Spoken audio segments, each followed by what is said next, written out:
स्वागत है आपका गुप्ता एग्जामो यूट्यूब चैनल पे। आज क्लास में हम देखेंगे भारत के प्रमुख वन्य जीव संरक्षण परियोजनाओं की सूची।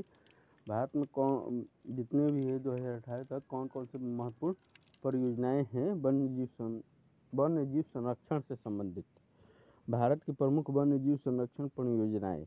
दक्षिण एशिया में स्थित भौगोलिक दृष्टि से विश्व का 7वां सबसे बड़ा और आबादी की दृष्टि से अब विश्व का पहला सबसे बड़ा देश भारत है। भारत विश्व के जैव विविधता वाले देशों में से एक है। भारत की पारिस्थितिक और भौगोलिक दशाओं में विविधता पाई जाती है। इसी विविधता के कारण यहाँ अनेक प्रकार के जीव जंतु भी पाए जाते हैं। संपूर्ण विश्व के कुल जीव जंतुओं के 15 लाख ज्ञात प्रजातियों में से लगभग 81,000 प्रजातियां भारत में मिलती है। देश में स्वच्छ और समुद्री जल की मछलियों की 2500 प्रजातियां हैं। भारत में पक्षियों की 1200 प्रजातियां तथा 900 उप प्रजातियां पाई जाती है। इन जीवों के संरक्षण के लिए भारत में 120 से अधिक राष्ट्रीय उद्यान, 515 वन्यजीव अभयारण्य, 26 आर्द्र भूमि वेटलैंड्स और 18 बायोस्फीयर रिजर्व बनाए गए हैं। इसके अलावा भारत सरकार द्वारा वन्य जीवों के संरक्षण के लिए कई परियोजनाएं चलाई जा रही है। वन्य जीव संरक्षण अधिनियम 1972 सन 1972 में भारत सरकार द्वारा भारतीय वन्य जीव संरक्षण अधिनियम 1972 इस उद्देश्य से पारित किया गया था कि वन्य जीवों के अवैध शिकार तथा उसके हाड़ मांस और खाल के व्यापार पर रोक लगा सके। इसे सन 2003 ईस्वी में संशोधित किया गया और इसका नाम भारतीय वन्य जीव संरक्षण संशोधित है अधिनियम 2002 रखा गया। जिसके तहत इसमें दंड तथा जुर्माने को कठोर कर दिया गया। यह अधिनियम जंगली जानवरों, पक्षियों और पौधों को संरक्षण प्रदान करता है। यह अधिनियम जम्मू और कश्मीर को छोड़कर पूरे भारत में लागू होता है, क्योंकि जम्मू और कश्मीर का अपना अलग ही वन्य जीव कानून है।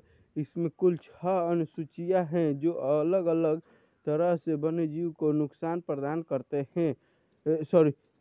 अलग अलग तरह से वन्य जीव को सुरक्षा प्रदान करते हैं। अनुसूची 1 तथा अनुसूची 2 के द्वारा 2 में वित्तीय भाग वन्य जीव को पूर्ण सुरक्षा प्रदान करते हैं। इसके तहत अपराधी के लिए उच्चतम दंड निर्धारित है। अनुसूची 3 और 4 भी संरक्षण प्रदान कर रहे हैं, लेकिन इसमें दंड बहुत कम है। अनुसूची 5 इसमें वह जानवरों में शामिल है जिनका शिकार हो सकता है। अनुसूची 6 में शामिल पौधों की खेती और रोपण पर रोक। अपराध और दंड विधान। वन्य जीव या उसके शरीर के अंश इस अधिनियम की सूची 1 या 2 के भाग 2 के अंतर्गत आते हैं। इस अधिनियम के तहत कम से कम 10,000 रुपये का जुर्माना और कम से कम 3 साल जेल कारावास का प्रावधान है, जो कि 7 साल की अवधि के लिए भी बढ़ाया जा सकता है। दूसरी बार इस प्रकार का अपराध करने पर यह दंड कम से कम 3 साल की कारावास और जो कि 7 साल की अवधि के लिए भी बढ़ाया जा सकता है और कम से कम जुर्माना 25,000 रुपये है। भारत की वन्य जीव संरक्षण परियोजना। कस्तूरी मृग परियोजना, मस्क डीर प्रोजेक्ट 1970 कस्तूरी मृग शंखूर युक्त खुरदार स्तनधारियों का एक समूह है। यह मोसिडे परिवार का प्राणी है। कस्तूरी मृगों की 4 प्रजातियां पाई जाती है जो सभी आपस में बहुत समान है। कस्तूरी मृग सामान्य मृग से अधिक आदिम है अधिक आदिम है। नर नर कस नर कस्तूरी मृग के शरीर के पिछले भाग में स्थित एक ग्रंथि से कस्तूरी नामक पदार्थ प्राप्त होता है जो विश्व के महंगे पशु उत्पादों में से एक है, जिसके कारण लोगों द्वारा बड़े पैमाने पर इस पर कस्तूरी मृग का शिकार किया जाता था।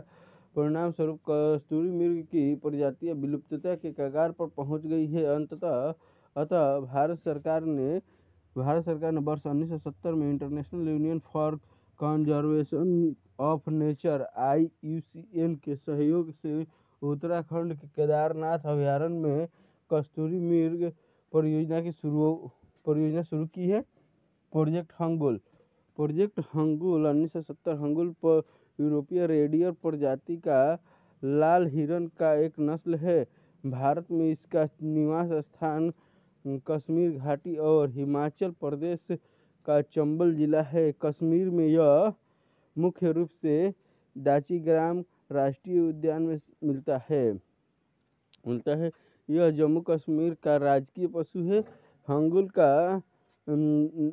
का वैज्ञानिक नाम सर्वर्स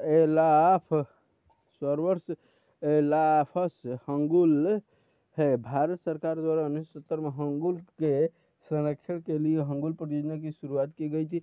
गिर सिंह प्रोजेक्ट 1972 गिर वन्य राष्ट्रीय उद्यान अभयारण्य भारत के गुजरात राज्य में लगभग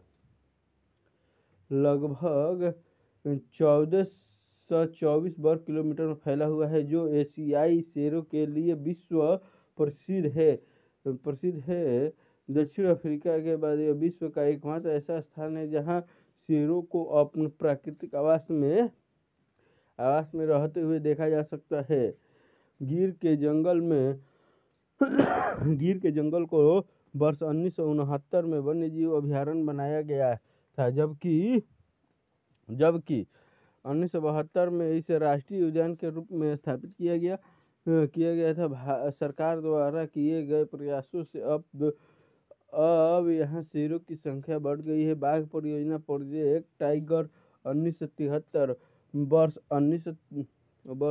1973 में भारत सरकार द्वारा राष्ट्रीय पशु बाघ के संरक्षण हेतु प्रोजेक्ट टाइगर की शुरुआत की गई। इसके तहत शुरू में 9 बाघ अभयारण्य बनाए गए, जिसकी संख्या आज बढ़कर 50 हो गई है, जो 18 विभिन्न राज्यों में फैले हुए हैं। एक आंकड़े के अनुसार भारत के कुल भौगोलिक क्षेत्र के लगभग 2.1% भूभाग पर बाघ अभयारण्य स्थित है। बाघ परियोजना का उद्देश्य वैज्ञानिक, आर्थिक, कलात्मक, सांस्कृतिक एवं पारिस्थितिकीय मूल्यों के लिए बाघों की आबादी के रखरखाव की सुनिश्चित करना और लोगों के लाभ, शिक्षा एवं मनोरंजन के लिए इसकी जैविक महत्ता को देखते हुए राष्ट्रीय धरोहर के रूप में हर समय इसकी रक्षा करना है।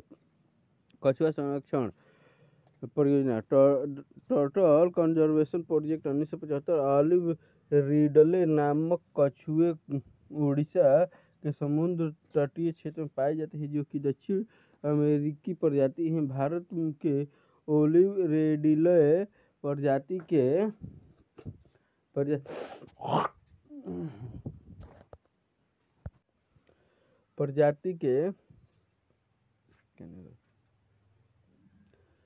कछुए विलुप्त के कगार पर है। अतः उड़ीसा सरकार ने वर्ष 1975 में कटक जिले में भितरकनिका अभयारण्य में इनके संरक्षण के लिए योजनाएं प्रारंभ की है।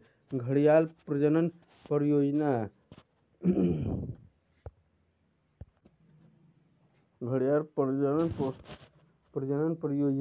1975 घड़ियाल की गिरती हुई संख्या को देखते हुए 1975 में भारत सरकार ने संयुक्त राष्ट्र विकास कार्यक्रम की सहायता से ओडिशा के टिकरापाड़ा स्थान में घड़ियाल प्रजनन परियोजना का शुभारंभ किया था। मणिपुर थामिन प्रोजेक्ट 1977 लोकटक झील के दक्षिण पूर्वी भाग में पाए जाने वाले विश्व के इस दुर्लभ स्तनधारी के संरक्षण हेतु वर्ष 1977 में इस परियोजना की शुरुआत की थी। गेंडा परियोजना 1987 एक सींग वाले गेंडे पूर्वोत्तर भारत के असम तथा नेपाल के तराई वाले कुछ संरक्षित इलाकों में पाए जाते हैं, जहां इनकी संख्या हिमालय की तलछटी में नदियों वाले वन्य जीवों तक सीमित है। एक सींग वाले गेंडे के सींगों की अंतर्राष्ट्रीय बाजार में काफ़ी कीमत है, क्योंकि इससे कामोतेज औषधियाँ बनाई जाती है। इस कारण इन गेंडों का अवैध तरीके से शिकार किया जाता है। परिणाम स्वरूप इनकी संख्या काफ़ी कम हो गई है। अतः भारत सरकार ने 1987 में गेंडा परियोजना की शुरुआत की थी। हाथी प्रोजेक्ट एलिफेंट प्रोजेक्ट 1992 में भारत सरकार द्वारा हाथी परियोजना की शुरुआत एक केंद्रीय परियोजना के रूप में की गई थी। इसका उद्देश्य हाथियों के आवास की रक्षा करना, मानव पशु संघर्ष की समस्याओं को हल करना तथा पालतू हाथियों का कल्याण करना था।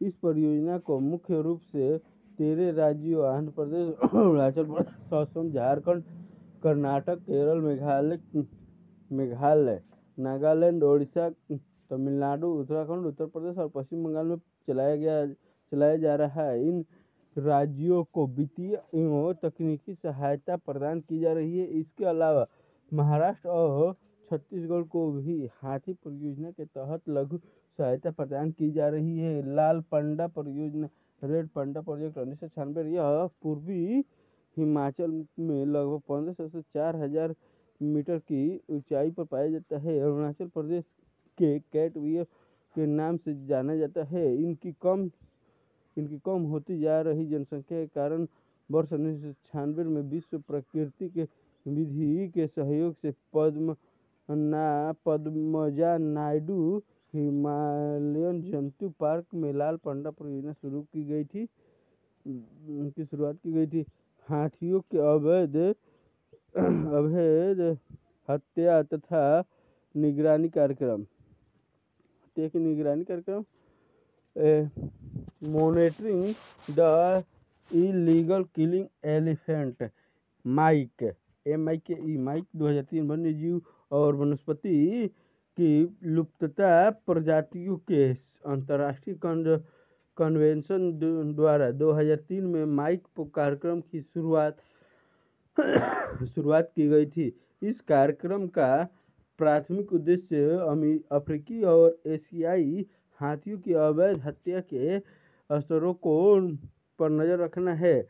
भारत में असम, पश्चिम बंगाल, अरुणाचल प्रदेश, मेघालय, ओडिशा, कर्नाटक, तमिलनाडु, उत्तराखंड और केरल राज्यों में माइक कार्यक्रम चलाए जा रहे हैं। गिद्ध संरक्षण प्रोजेक्ट भोटल प्रोजेक्शन प्रोजेक्ट 2006 गिद्धों की संरक्षण के लिए हरियाणा वन विभाग तथा मुंबई नेचुरल हिस्ट्री सोसाइटी के बीच 2006 में एक समझौता हुआ था, जिसके अंतर्गत गिद्ध संरक्षण प्रोजेक्ट की शुरुआत की गई थी। इस परियोजना के तहत असम के धरमपुर में देश का पहला गिद्ध प्रजनन केंद्र खोला गया था। हिम तेंदुआ परियोजना स्नो लेपर्ड प्रोजेक्ट 2009 हिम तेंदुआ एक सुंदर लेकिन अत्यंत दुर्लभ जीव है। यह जीव हिमालय की ऊंची पर्वत श्रृंखलाओं में वृक्ष विहीन स्थानों पर देखने को मिलता है। इस फुर्तीले वन्यजीव का शिकार इसकी हड्डियों, चमड़ों और नाखून आदि के लिए किया जाता है। हिम तेंदुए की घटती संख्या को देखते हुए 2009 में इसके संरक्षण के लिए तेंदुआ प्रोजेक्ट की शुरुआत की गई थी। इस परियोजना के तहत पश्चिम बंगाल के दार्जिलिंग में हिम तेंदुए संरक्षण केंद्र खोला गया है।